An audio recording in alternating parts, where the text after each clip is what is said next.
The English Civil War, or Civil Wars in the plural, as scholars often call it these days, was a series of conflicts from 1642 to 1651 between King Charles I and his opponents in Parliament. Parliament was divided, with the majority of the House of Lords siding with the King and the majority of the Commons against the King, though there were exceptions and changes of allegiance as the conflict dragged on.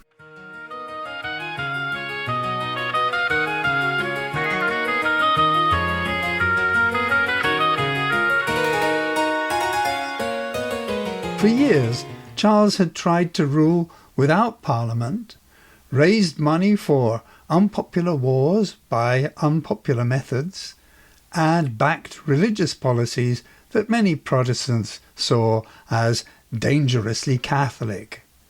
Charles's appointment of the High Church conservative William Laud in 1633 was particularly unpopular. Charles even married a Catholic, Henrietta Maria of France. At the same time, conflicts were going on in other parts of Britain, with the Irish Rebellion of 1641 and Scotland, which put up stiff resistance to Charles's religious reforms. These fed into the crisis, making it a war of three kingdoms rather than just an English quarrel.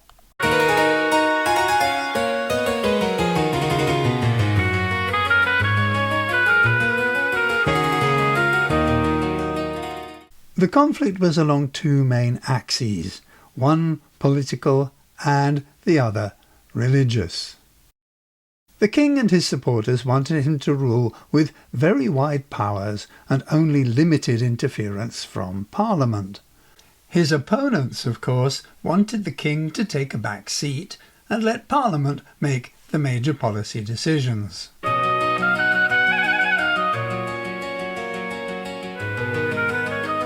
Among his opponents, a more moderate group hoped for a negotiated settlement that would keep the king but place real limits on his authority and give Parliament a stronger, more regular role in government. And a more radical group was prepared to fight on until Parliament had full supremacy over the king and, if necessary, to abolish the monarchy altogether and set up a republican commonwealth. On the religious front, the king and most royalists supported an episcopal church of England with a hierarchy of bishops and archbishops, and the king, who believed he had been chosen by divine right, recognised as its supreme governor. Many of Charles's critics in Parliament favoured a presbyterian system, which was essentially the system in place in Scotland, a system that was still hierarchical, but with ministers and elders chosen by local congregations. The most radical Puritans, often called independents, wanted each congregation largely to govern itself and to choose its own ministers, with no bishops and little central control. Among Parliament's leaders, the Earl of Manchester spoke for the more cautious Presbyterian-leaning group, while Oliver Cromwell emerged as the chief political and military figure among the independents.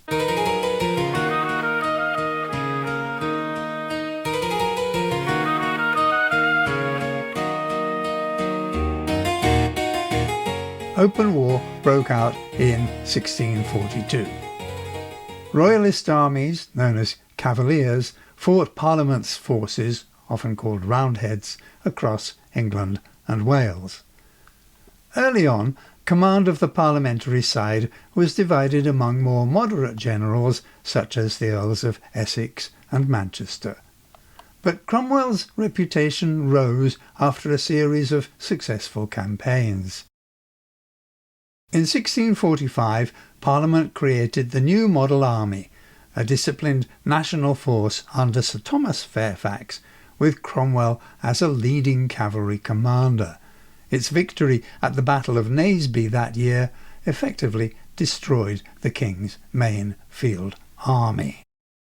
Charles surrendered to the Scottish army in 1646, temporarily ending the war. The Scots turned Charles over to the English in 1647, but tensions rose as the new model army quarrelled among themselves over the terms of the settlement they wanted to offer the king.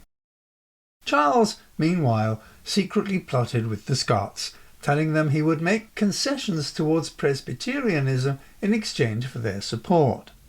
The Scots, supporting Charles, invaded England in 1648, but Parliament's forces defeated them, at the same time putting down royalist resistance in England and Wales.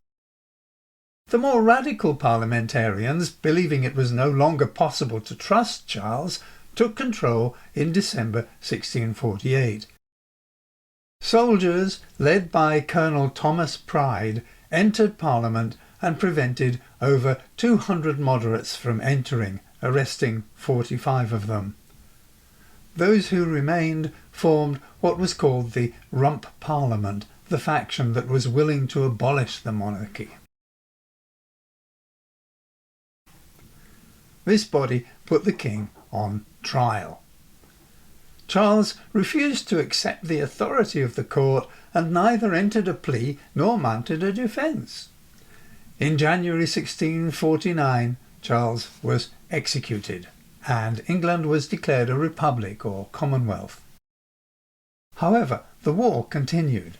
The Royalists declared Charles's son, Charles II, king on the death of his father.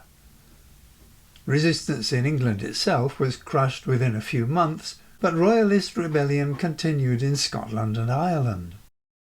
In 1651, Charles II was crowned in Scotland, and that summer he invaded England with a Scottish Royalist army, but found that support for his cause was weak and suffered defeat at the hands of Cromwell and the new model army at Worcester on September 3rd. Charles escaped into exile, Royalist resistance collapsed, and the Civil War finally came to an end.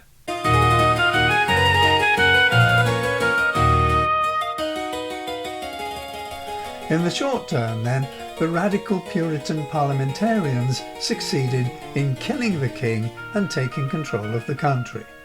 Cromwell, with the support of the new model army, ruled as Lord Protector from 1653 until his death in 1658. In the longer term, though, the Republic failed. Charles II was invited back to England as king by Parliament, and the monarchy was restored in 1660. But the monarchy no longer had absolute power. Parliament had made it very clear that there were limits even to what kings could do, paving the way for the constitutional monarchy of the United Kingdom today.